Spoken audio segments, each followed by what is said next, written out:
Cold ಸ್ಟೋರೇಜ್ಗಳನ್ನ ಇವೆಲ್ಲದನ್ನು ಕೂಡ ಪ್ರಕ್ಯೂರ್ ಮಾಡ್ಕೊಳ್ಳಿಕ್ಕೆ cold ಸ್ಟೋರೇಜ್ಗಳನ್ನ ಒದಗಿಸ್ಕೊಡಂಥದ್ದು ಎಲ್ಲ ಜಿಲ್ಲೆನಲ್ಲೂ. ಕಳೆದ ಬಜೆಟ್ನಲ್ಲಿ ಸುಮಾರು 10 ಕೋಲ್ಡ್ ಸ್ಟೋರೇಜ್ ಘೋಷಣೆ ಮಾಡಿ 7 ಅನುಷ್ಠಾನಕ್ಕೆ ತಂದಿದ್ದಾರೆ. ಆ ಥರ ಅಲ್ಲ, ಎಲ್ಲ ಜಿಲ್ಲೆನಲ್ಲೂ ತಾಲೂಕ್ ವೈಸ್ ಮಾಡೋಂಥದ್ದು ಮಾಡಲಿ ಅಂತ. ಮತ್ತೆ ನಮ್ಮ ಪಶು ಸಂಗೋಪನಾ ಇಲಾಖೆಯಲ್ಲಿ ಈಗ ಕಾಲ್ಬಾಯಿ ಜ್ವರ ಇವೆಲ್ಲದಕ್ಕೂ ಕೂಡ ಕುರಿಗಳು ಎಲ್ಲ ತುತ್ತಾಗ್ತಕ್ಕಂಥದ್ದನ್ನ ನಾವು ನೋಡ್ತಾ ಇದ್ದೇವೆ. ಅದಕ್ಕೆ ಅಲ್ಲಿ ಔಷಧಿಗಳನ್ನ ಸರಾಗವಾಗಿ ಸಿಗೋ ರೀತಿಯಲ್ಲಿ, ಅಲ್ಲಿ ರೈತರಿಗೆ ಸಿಗುವಂತ ರೀತಿಯಲ್ಲಿ, ಮತ್ತೆ ಎಲ್ಲಿ ಈಗ ನಾವಾದ್ರೂ ಮನುಷ್ಯರು ಎಲ್ಲರೂ ಹೋಗಿ ನಮ್ಮ ಟ್ರೀಟ್ಮೆಂಟ್ ತಗೋತೇವೆ. ಜಾನುವಾರುಗಳು ಎಲ್ಲಿಂದ ಹೋಗ್ಲಿಕ್ಕೆ ಸಾಧ್ಯ? ಗ್ರಾಮೀಣ ಪ್ರದೇಶದಲ್ಲಿ ಅದು ಕೂಡ ಕಾಡುಗೊಲ್ಲರು ಇವರೆಲ್ಲ ಜಾಸ್ತಿ ಕುರಿಗಳನ್ನ ಸಾಕಿರ್ತಕ್ಕಂಥವ್ರಿಗೆ ಆ ಕುರಿಗಳನ್ನ ಅಲ್ಲಿ ಹೊಡ್ಕೊಂಬರಕ್ಕಾಗಲ್ಲ. ನಮ್ಮಲ್ಲಿ ಸ್ಟಾಫ್ ಕೊರತೆಗಳಿರೋದ್ರಿಂದ ಇದು ಏನ್ ರೂರಲ್ ಸೈಡ್ ಅಲ್ಲಿ ಎಲ್ಲೆಲ್ಲಿ ಜಾನುವಾರುಗಳು ಹೆಚ್ಚಿದೆ, ಕುರಿಗಳು ಮೇಕೆಗಳು ಇದೆಲ್ಲ ಅಲ್ಲಿ ಒಂದೊಂದು ವೆಟರ್ನರಿ ಹಾಸ್ಪಿಟಲ್ ಮಾಡ್ಲಿಕ್ಕೆ ಮುಂದಾಗಬೇಕು ಅಂತಕ್ಕಂಥದ್ದು ನನ್ನ ಒಂದು ಆಗ್ರಹ. ಮತ್ತೆ ಏನು ಎಲ್ಲಾ ಬೆಳೆಗಳನ್ನು ಕೂಡ ಎಲ್ಲ ನಮ್ಮ ಅಕ್ಕಿಯಿಂದ ಹಿಡಿದು ಎಲ್ಲದನ್ನು ಕೂಡ ಕೆಜಿ ಲೆಕ್ಕದಲ್ಲಿ ಕೊಡ್ತೇವೆ. ಕೆಜಿ ಲೆಕ್ಕದಲ್ಲಿ ಕೊಟ್ರೆ ಈ ಕುರಿಗಳು ಮಾತ್ರ ಅದ್ರ ನಡ ಹಿಡಿದು ನೋಡಿ ಕೊಡ್ತಕ್ಕಂಥದ್ದು, ಅದನ್ನ ತೂಕ ಮಾಡಿ ಕೊಡುವಂತ ಪದ್ಧತಿನ ನಾವು ರೂಢಿಸ್ಕೊಂಡಿಲ್ಲ. ದಯಮಾಡಿ ಕುರಿಗಳಾಗ್ಲಿ ಮೇಕೆಗಳಾಗ್ಲಿ ಅದನ್ನು ಕೂಡ ತೂಕ ಮಾಡಿ ಅವನ್ನ ಮಾರೋ ಅಂತದನ್ನ ದಯಮಾಡಿ ಮಾಡಬೇಕು ಅಂತಕ್ಕಂಥದ್ದು, ಅದೊಂದು ಕಾನೂನು ತರಬೇಕು ಅಂತಕ್ಕಂಥದ್ದನ್ನ ನಾನು ಹೌದು ಆತರ ಮಾಡಿ ಅಂತಕ್ಕಂಥದ್ದನ್ನ ನಾನು ಈ ಸಂದರ್ಭದಲ್ಲಿ ಹೇಳಲಿಕ್ಕೆ ಬಯಸ್ತೇನೆ.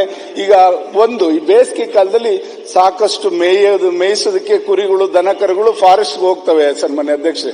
ಹೋದಂತ ಸಂದರ್ಭದಲ್ಲಿ ಅಲ್ಲಿ ಮೇವು ಸಿಗ್ತದೆ. ಅವಕ್ಕೆ ಮೇವು ಸಿಕ್ಕಿದ್ರೆ ಕುಡಿಯಕ್ಕೆ ನೀರಿರಲ್ಲ. ಚೆಕ್ ಡ್ಯಾಮ್ಸ್ಗಳನ್ನ ಫಾರೆಸ್ಟ್ ಮುಖಾಂತರ ಅಲ್ಲಿ ಚೆಕ್ ಡ್ಯಾಮ್ಸ್ಗಳು ನಿರ್ಮಾಣ ಮಾಡಿ ಅಲ್ಲಿ ಗೋಕಟ್ಟೆಗಳನ್ನ ಮಾಡಿದ್ರೆ, ಯಾಕಂದ್ರೆ ಬೇರೆ ಇಲಾಖೆಗಳಲ್ಲಿ ಮಾಡಕ್ ಅವ್ರು ಬಿಡಲ್ಲ, ಫಾರೆಸ್ಟ್ನವ್ರು ಮಾಡಿದ್ರೆ ಅಲ್ಲಿ ಹೋದಂತ ಜಾನುವಾರುಗಳನ್ನ ಅಲ್ಲಿ ನೀರಿಗೆ ಎಲ್ಲದಕ್ಕೂ ಕೂಡ ಅನುಕೂಲ ಆಗ್ತದೆ ಅಂತಕ್ಕಂಥದ್ದು. ಮತ್ತೆ ಕಾಡು ಪ್ರಾಣಿಗಳು ಊರಿಗೆ ಬರ್ತಾ ಇರ್ತಕ್ಕಂಥದ್ದು ನಾವು ನೋಡ್ತಾ ಇದ್ದೀವಿ. ಇವತ್ತು ನವಿಲ್ ಕಾಟ ಎಲ್ಲಾ ಭಾಗದಲ್ಲೂ ಜಾಸ್ತಿ ಆಗಿದೆ. ಎಲ್ಲಾ ಬೆಳೆಗಳನ್ನು ಕೂಡ ನವಿಲುಗಳು ತಿಂದು ಅವನ್ನ ಮುಟ್ಟಂಗಿಲ್ಲ ನಾವು. ಅದು ರಾಷ್ಟ್ರೀಯ ಪ್ರಾಣಿ ಆಗಿರೋದ್ರಿಂದ ನವಿಲುಗಳು ಸಾಕಷ್ಟು ಬೆಳೆಗಳನ್ನ ಹಾನಿ ಮಾಡ್ತಾ ಇದೆ. ಇದಕ್ಕೇನಾದ್ರು ಕೂಡ ಅವಕ್ಕೆ ಬೇರೆ ರೀತಿಯಲ್ಲಿ ವ್ಯವಸ್ಥೆ ಮಾಡಬೇಕು. ಮತ್ತೆ ಕಾಡು ಪ್ರಾಣಿಗಳು ನಾಡಿಗೆ ಬರದ ರೀತಿಯಲ್ಲಿ ಅಲ್ಲೇ ದ್ರೋಣಮುಖ ಎಂತನೋ ಎಲ್ಲರೂ ಊಟಗಳು ಅವಕ್ಕೆ ಸಿಗೋ ರೀತಿಯಲ್ಲಿ ವ್ಯವಸ್ಥೆ ಮಾಡಬೇಕು. ನಮ್ಮಲ್ಲಿ ಏನಾಗಿದೆ, KMRC ಇಂದ ಸುಮಾರು 55 ಕೋಟಿ ರೂಪಾಯಿ ಫಾರೆಸ್ಟ್ಗೆ ಕೊಟ್ಟಿದ್ದಾರೆ. ಇವ್ರು ಹಳೆ ಗಿಡಗಳನ್ನೇ ತೋರಿಸಿ ಅದಕ್ಕೆ ದುಡ್ಡನ್ನು ತಗೊಳ್ಳುವಂತ ಕೆಲಸ ಇದೆಲ್ಲ ಮಾಡ್ತಾ ಇದ್ದಾರೆ. ದಯಮಾಡಿ ಅದನ್ನ ಬೆಳಕು ಚೆಲ್ಲಬೇಕು ಅಂತಕ್ಕಂಥದ್ದು. ಈಗ ಫಾರೆಸ್ಟ್ ಅಲ್ಲಿ ನಮ್ಮಲ್ಲಿ ಈಗ ಯಥೇಚ್ಛವಾಗಿ ರಾಗಿ ಹುಲ್ಲು ಎಲ್ಲ ಕೂಡ ನಮಗೆ ಶೇಖರಣೆ ಆಗಿದೆ. ಈ ಸಲ ಬರಗಾಲ ಬಂದರೂ ಕೂಡ ನಮಗೆ ಮೇವಿಗೆ ದನಕರುಗಳಿಗೆ ತೊಂದರೆ ಆಗಲ್ಲ.